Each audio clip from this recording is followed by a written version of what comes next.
You'll never find another love like mine. Someone who cares about you the way I do. Good morning here, YouTube people. How is everybody doing? Okay, so, it's true. I am the gift and the goat. And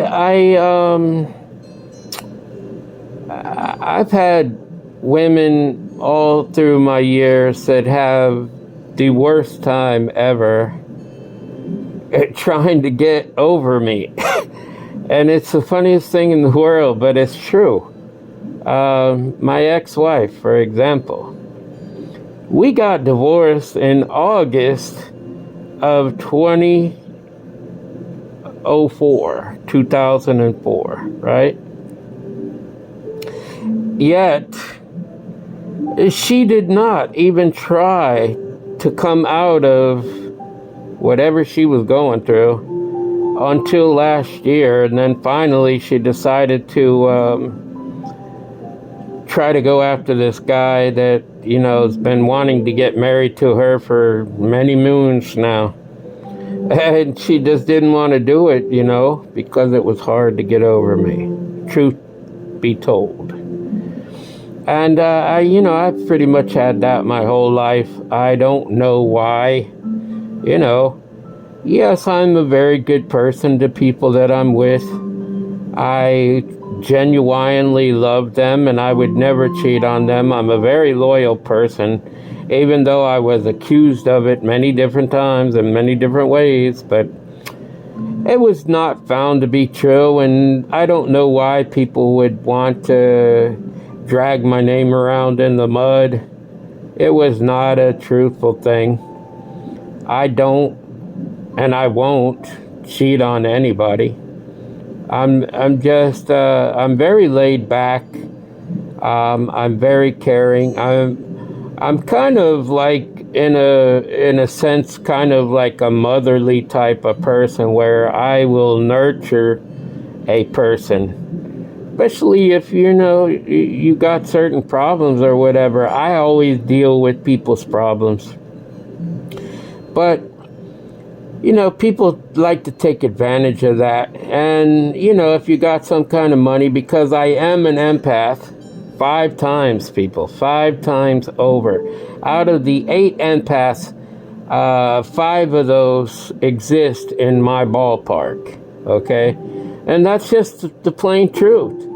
Can you be a Heyoka empath and a super empath at the same time?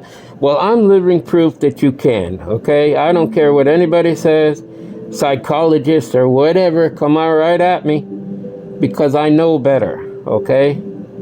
And I'm an animal empath and several other ones, okay? I'm not a dark empath, of course, because that doesn't exist in my world. But if you want me to become dark now, I can go that way. And I can prove that many times over. But, it just, it doesn't work for me. It doesn't work on me. It doesn't work for me. Okay? I'm not a perfect guy. I would never, ever, ever confess out of my mouth that I'm anywhere as close to being perfect. Do I try? Yes. I try my hardest at all costs.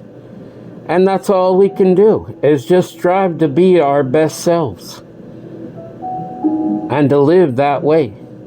But when we just live terrible and we don't really care about much of anybody but ourselves, it's really disgusting. It's a disgusting look. And it caused me in the past to look at somebody a lot different than I used to look at them, I used to be really attracted to them, they looked good on the inside. And I've always said this: if you are beautiful on the inside, the outside will show that you're beautiful also. But if you are ugly as all get out on the inside, you're just going to become just the ugliest person to me. And I would no longer ever want to be associated with a person like that. It doesn't have nothing to do with your looks on the outside. It's what's inside. The inside matters, because the outside we all know. If you're a woman, your boobs are going to go south, and your badonkadonk and this and that and everything. And guys know the same thing, okay? We have problems too. We have 3-4 chins and things like this, okay? Because everything happens like that, But the inside is what matters. It will always matter. And that's how it's supposed to be, people. Yeah, you have to be somewhat attracted to the person. I mean, you can't, go with the person that you're unattracted to or whatever, but come on. I just don't get it, people. I don't. But hopefully y'all are doing well out there. I'm doing fantastic. I want you to know that I love you. Love yourself. Love God. And by all means, love each other, people. Until the next time, love, peace, and soul.